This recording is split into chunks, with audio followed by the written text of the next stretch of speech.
because of the traffic problem what you face in India, you know, you don't work in one place and live 10 kilometers distance, you know, half of your time you spend on traveling, you know, to negate all that, we are providing everything in one place.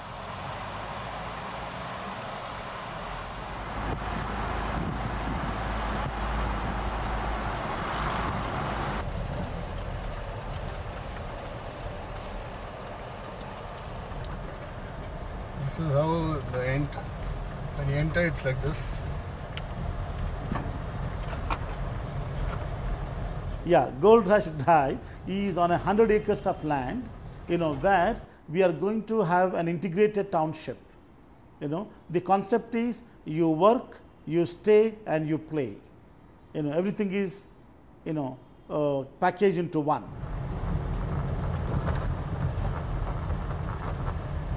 How does it look like the city of the future?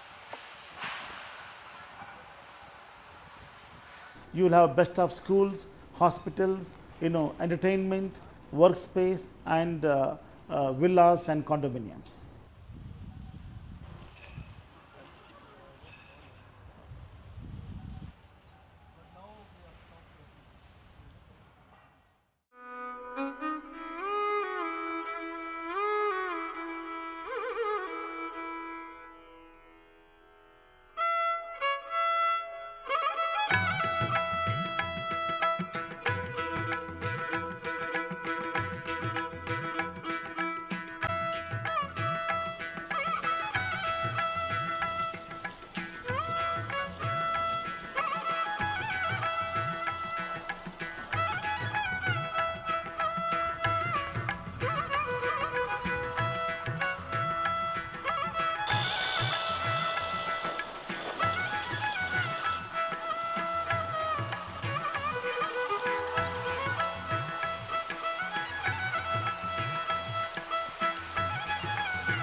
ವ್ಯವಸ್ಥೆ ನಮ್ಮದಿದೆ.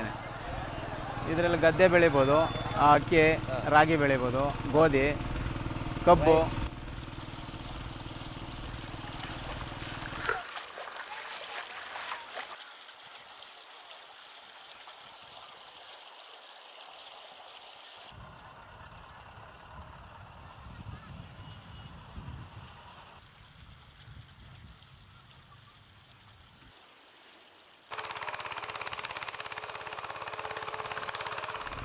ನಮ್ಮದು ತಗೊಂಡಿದ್ದು ಒಂದು 2 ವರ್ಷ ಆಯಿತು ತಗೊಂಡು, 2 year ಆಯಿತು.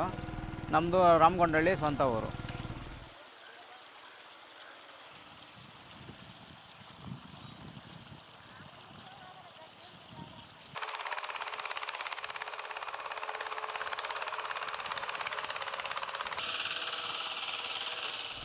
ನಾವು 2.5 ಕೋಟಿ ಕಮ್ಮಿ ಕೊಡಲ್ಲ ಅಂತ ಇದ್ದೀರಿ. ನಾವು ಇನ್ನೂ ರೇಟ್ ಸರಿಯಾಗಿ ಬಂದಿಲ್ಲ ನಮಗೆ.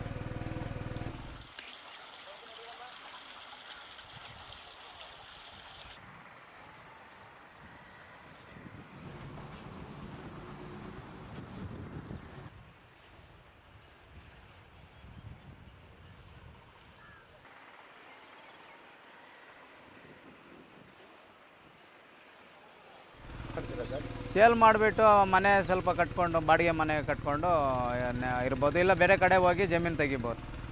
All these agriculturist farmers are much more intelligent than urban owners. Much more. Why? What do you mean by that? They are highly intelligent. They are highly intelligent. They know the pricing. they're sure what they're selling it. So there's no resistance at all. They create artificial problems to us. The owner tells the family, you put a case against me saying that you don't sell the property. Again, you will come running to me and saying, see, my family has put a case, I can't sell this. If you give more, we'll do it. So the same person who's buying the property, the price changes. So bad it is. These things happen, you know.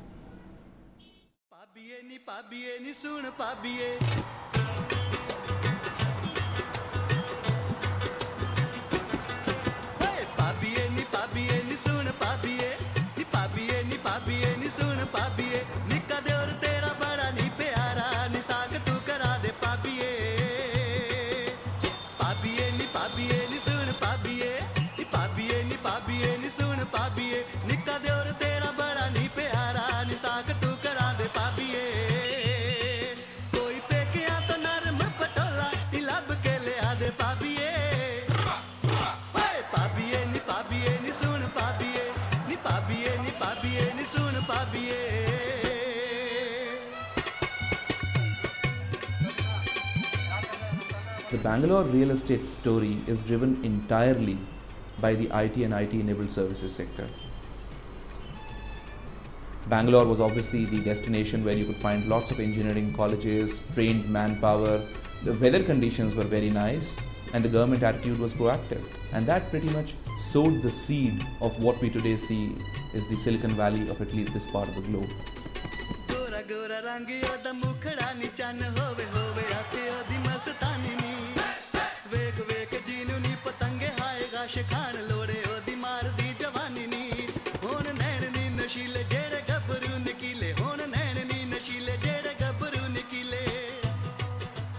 The amount of office space absorbed in Bangalore and good quality office space, good quality by Indian standards office space absorbed in Bangalore was more than 14 million square feet. Well, the good thing about Bangalore CBD is that it is still relatively green, even though things have changed quite a bit. 30 to 40% of the Bangalore center of the city is controlled by defense services, because Bangalore used to be an old cantonment town. And the defense services still control 30 to 40% of the land in the CBD. And that land is practically out of bounds for any kind of real estate development activity. The limits and the definitions of what constitutes the CBD have evolved quite significantly. Parts of Bangalore which were considered the back and beyond are pretty much now considered suburban and preferred areas to live in.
Whitefield area was also the large scale plantations.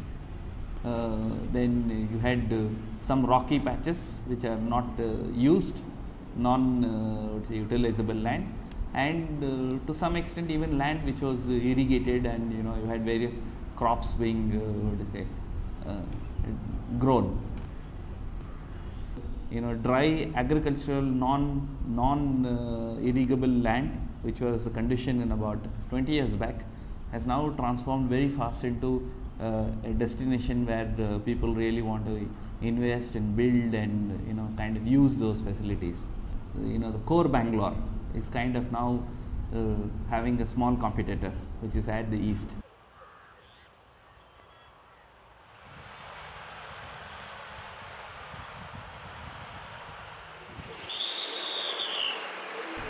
So I think the Whitefield's germination as a very important business center is largely because of the flagship project which was called the ITPL.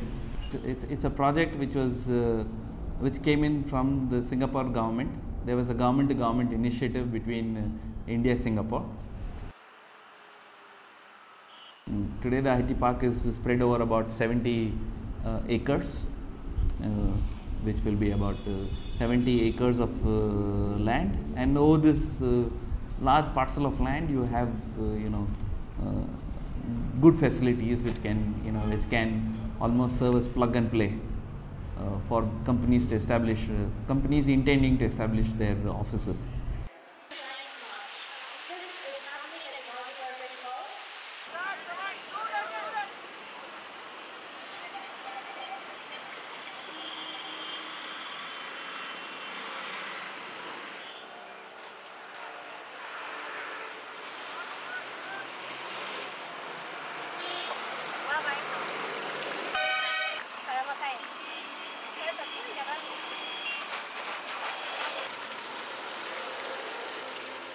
ITPL was a kind of an anchor to that kind of development. I think it's clearly a message which is sent across that if the government makes the first move on making a certain investment, soon private sector will follow.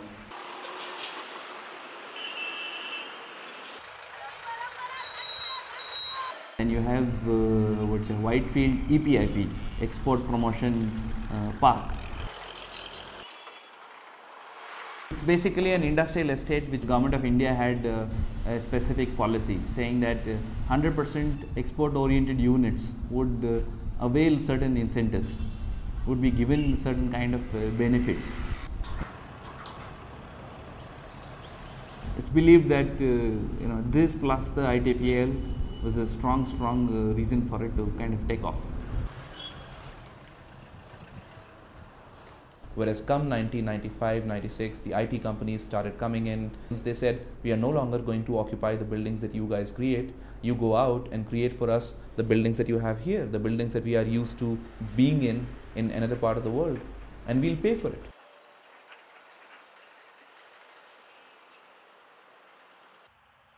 The focus was therefore to create real estate in a very, very quick manner.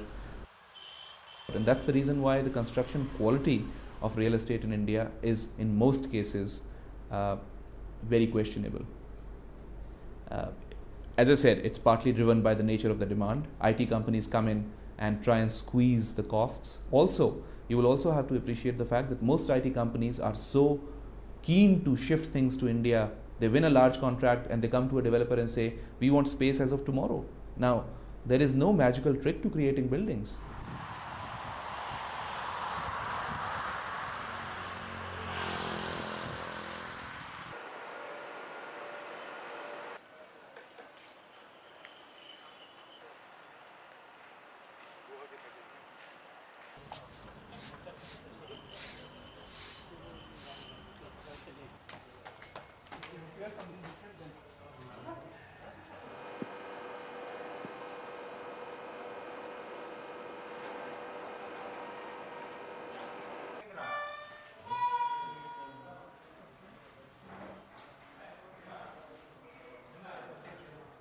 Myself, Alain Comparé, I've been with the company Schneider Electric for more than 20 years now, 25 years almost. In Bangalore, we have what we call the Global Technology Center. This Global Technology Center is one of the different R&D centers we have in the group.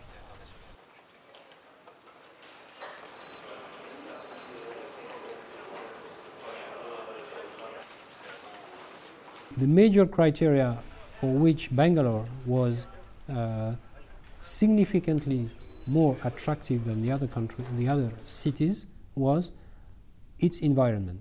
Its environment was the climate, was the general infrastructure of the city, the attractiveness view from the different Indian students. The infrastructure has not followed.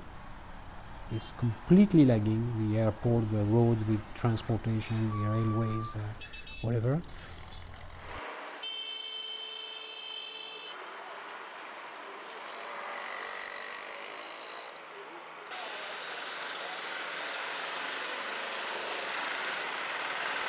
It is a city where you still have a shortage in power supply, shortage in water supply. So the growth of the city has not been followed by a growth of the infrastructure.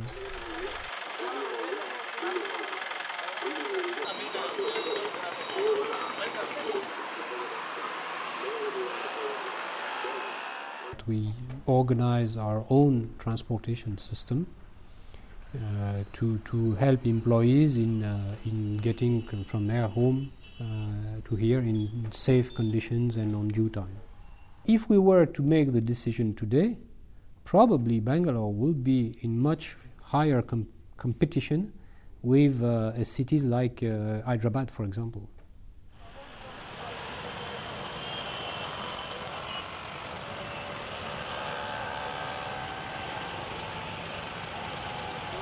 The only real problem you have is with the security, the traffic jams, travelling time, infrastructure. That's the only real problem you have as a Bangalorean. So if you can get the infrastructure out of the way, it will add a lot to people's lives. So definitely a township would work.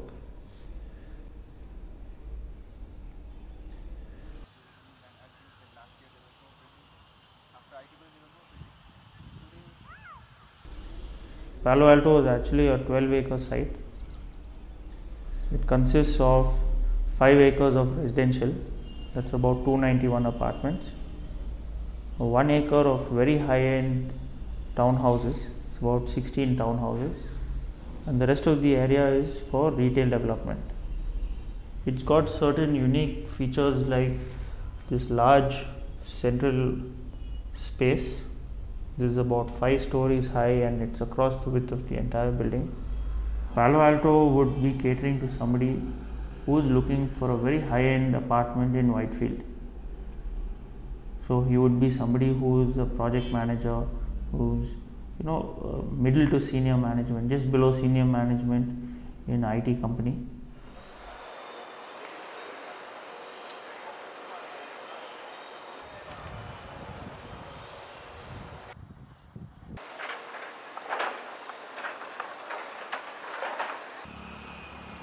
And the Indian developers who rose up to the challenge and created the kind of buildings that these guys wanted are the ones who are the established names today. All the big developers that you see around are people who were able to keep pace with that change that happened.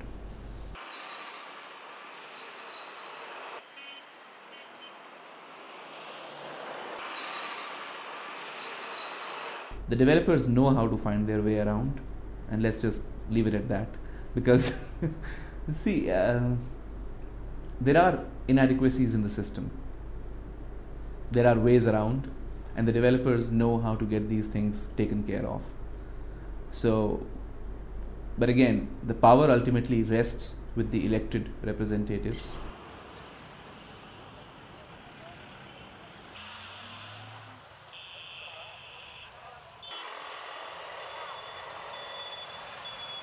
The lowest that we have seen is 40% is paid in official money. And Okay. of late, a lot of transactions, 100% is paid in white. What happens is, in fact, yesterday I was hearing from a client, they are forced to also get involved, but they don't directly get involved. So what they do is they use appoint a consultant or a something like liaison, that. somebody who liaisons, who just puts up a bill saying, my consultation fee. It really is no consultation fee that he has. It's really just the. So he generates the cash and pays it to the landowners. And the ways and means of getting around it, but not all companies like to do it. So Earlier, generation of cash was much higher. Today, it's restricted to areas where some areas, like corruption is probably one of the biggest sources of black money. Fact of the matter is, you go to the sub-registrar's office, you want to buy land, the sub-registrar wants cash. You go to some government department, he wants cash. So the government servants are having a lot of cash. So that cash comes back into the real estate market.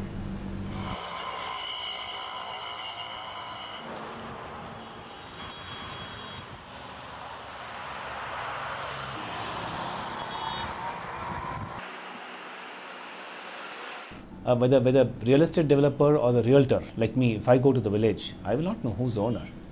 And I have no source of getting it. Dealers, real estate dealers, what they do is they get hold of the village panchayat chairman. He'll know who's who. Normally he coordinates and helps also to, bring all the villagers together, village owners together. Why would he do that? Money.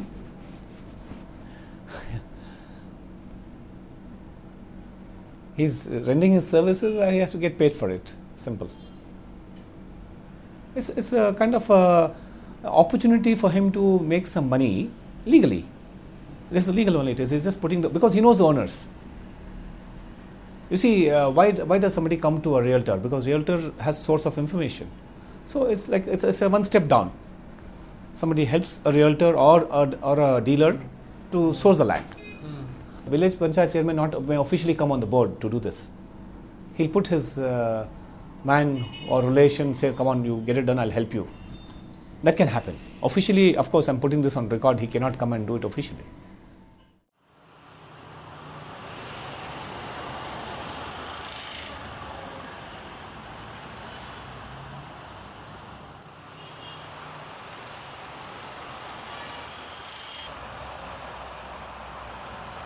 So this will be the lobby, the entrance lobby, and this will be a living room, entire entertainment room or something you can say, and this will be dining, and this will be a bar counter and a kitchen which will be open.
आपको कैसा पता चलता है इधर काम है? कौन बुलाता है आपको इधर? अब उधर के आदमी यहाँ रहते हैं, कोई चला जाता है, कोई इधर रहता है। अच्छा अच्छा अच्छा अच्छा। जो मतलब यहाँ रहता है, यहाँ काम खत्म हो गया, दूसरी जगह काम चला गया, तो वो आदमी बुला लेता है कि यहाँ पर काम लग गया है, इस तरीके से पता लगता रहता है। So what happens, they have a huge group here, let's say 100 people. So from the same village? Same village. So one or the other of their village will be here, and once he gets a message that there is a work, so he'll call them. They'll give a ring to the village, they'll ask him to come back. So they'll come back, work, so coordinate.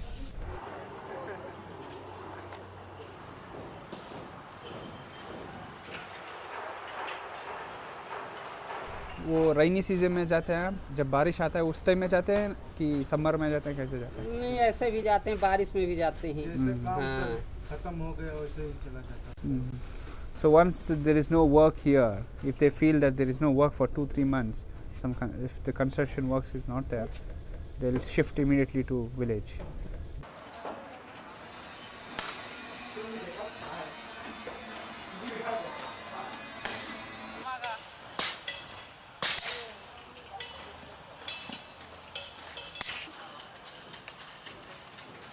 Morning 6 they start working and they end at 6, 8, 9 in the night.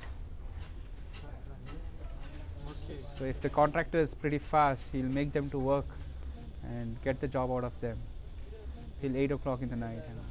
They keep the construction cost low, but then that's a phenomena which is not very Bangalore specific. It's a phenomena everywhere in the country. These workers are from one of the relatively poorer states. They come in, start working on these sites. You create some kind of a temporary accommodation for them on site itself. They live there for a couple of years, get the entire development going, and then they move on to the next construction site.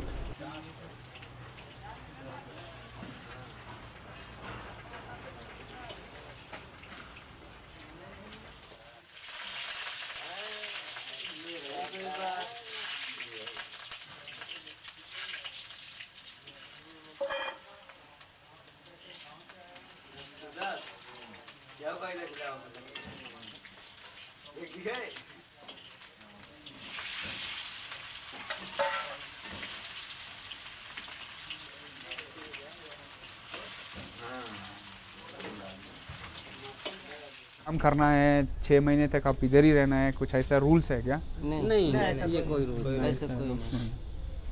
There is no rule that you have to sign a contract paper, but when you pay money, salary, they have to sign in a book. Yeah, he'll not be fired. He'll be, he'll be blasted that you have done a wrong work and how can you do this?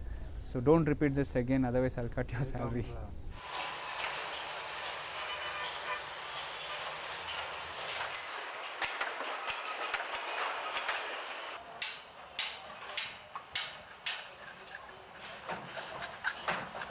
The last couple of years, the very fact that you've seen this 14 million square feet being leased means that this 14 million square feet has to be created. And this 14 million square feet is just office space. If you look at the fact that these are all young people, then they need houses. For every 100 square feet of office space, you at least need 400 square feet of residential housing. So you multiply that number by 3 or 4 to get the amount of new housing stock that you need. Then similarly, for every 100 square feet of office space, you at least need 50 to 75 square feet of retail space. Multiply that by 50 to 75, maybe 10 million square feet of retail space. And you just start getting an idea of the scale that we're talking about. And somebody's got to create that scale. जहाँ काम करना है वहाँ तो रहना ही पड़ता है। So they say if we want to work, we have to stay. Want to make money, we have to stay. Okay. So.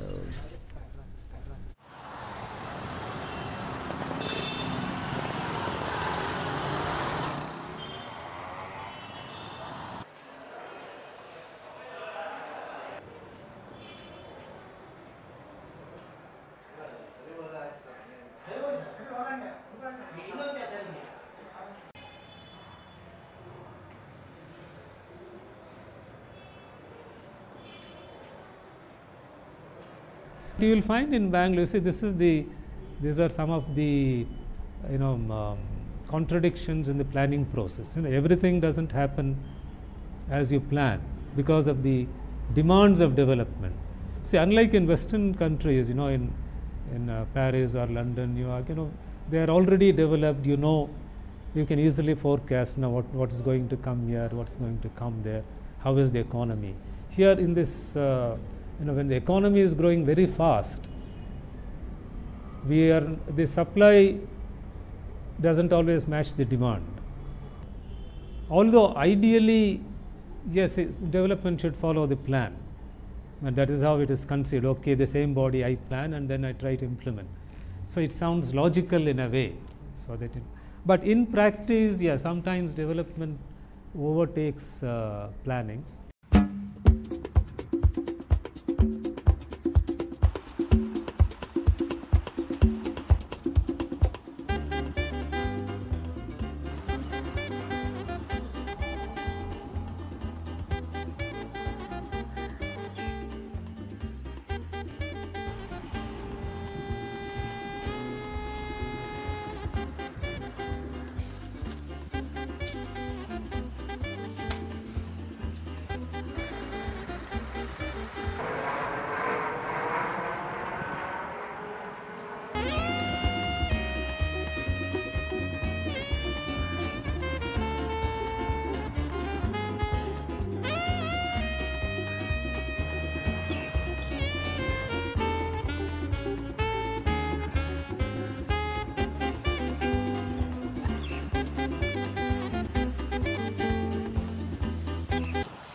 If you go inside, they have their own roads, clubs.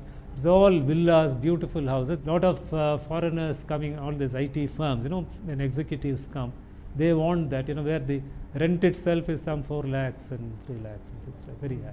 So some independent, that's why you will find what are called gated communities. They are called gated. See, that is, of course, that becomes exclusive. But, but they also need to depend on, the poor people for various services. So naturally, there will always be some settlements. The economy will grow in that township. Now, you see, for instance, small shops will come, retail services. Somebody who sells vegetables and milk and provides services for a barber and things like that.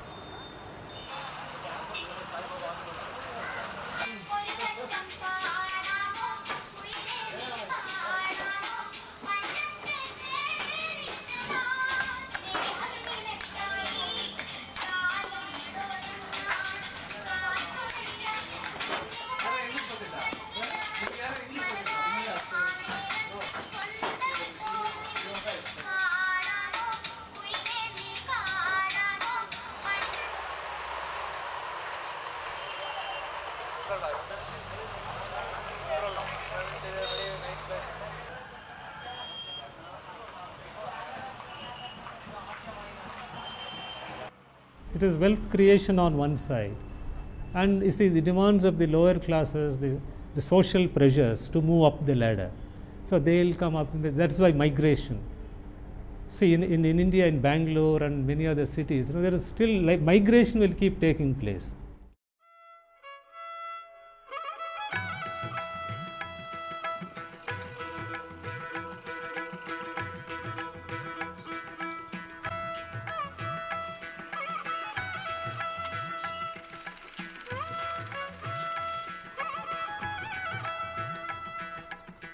Mostly it was a green area, It was a Britishers' colony.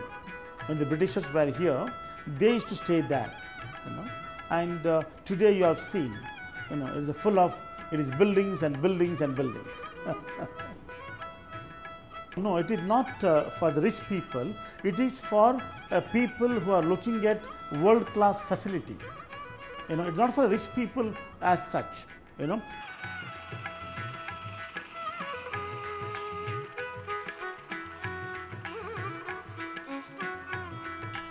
So far, the development of the infrastructure around the Whitefield area is not, I have not seen that. I have not seen any plan for building shopping malls, restaurant, terminal for the metro. No, that I have not seen. And land acquisition and land assembly and land development in India itself has very serious challenges for public bodies. You have parallel systems which are at work. you know, and then it is a big challenge to regulate these ongoing initiatives which are on the ground in order to make a grand plan.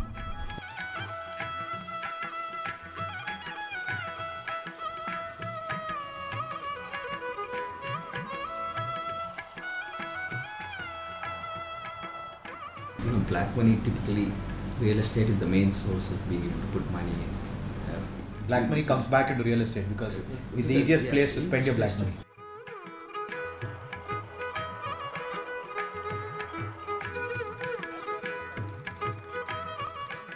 Nobody is really thinking of the big picture as such. Everybody is only thinking of their individual projects. They are thinking of what they can gain and what they can get out of developing the land that they have or hope to have in Whitefield.